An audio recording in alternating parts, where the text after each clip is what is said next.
বাবা গো, ভাগ্যিস আমাদের কাছে এই শ্বশুরবাড়ি নামক বিদ্যালয়টা ছিল।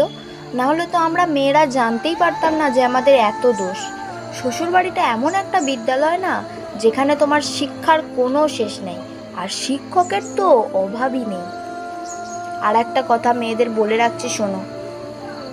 যখন তোমরা শ্বশুরবাড়ি থেকে বাপের বাড়ি যাও না, তখন তোমরা শ্বশুরবাড়ির লোকেদের এই যে অনুমতি নাও, বাবা আমি বাপের বাড়ি যাচ্ছি, বরকে বলো বর আমি বাপের বাড়ি যাচ্ছি, এইসব অনুমতি নেওয়ার কোনো দরকার নেই, শুধু বলে চলে যাবে। কারণ তুমি যেখানে 18 বছর বা 20 বছর ধরে থেকে এসেছো, যেখানে তুমি মানুষ হয়েছো, সেই বাড়িতেই যাবে, সেই বাবা মায়ের কাছে যাবে, তুমি তোমার নিজের বাবা মায়ের কাছে যাবে। সেখানে যাবার জন্য অনুমতি নেওয়ার কোনো দরকার নেই। কারণ তোমার বাবা তোমাকে শ্বশুরবাড়িতে বিক্রি করে দেননি, শুধুমাত্র বিয়ে দিয়েছেন। তাই জন্য বলে গেলেই হবে, কোনো অনুমতি নেওয়ার দরকার নেই।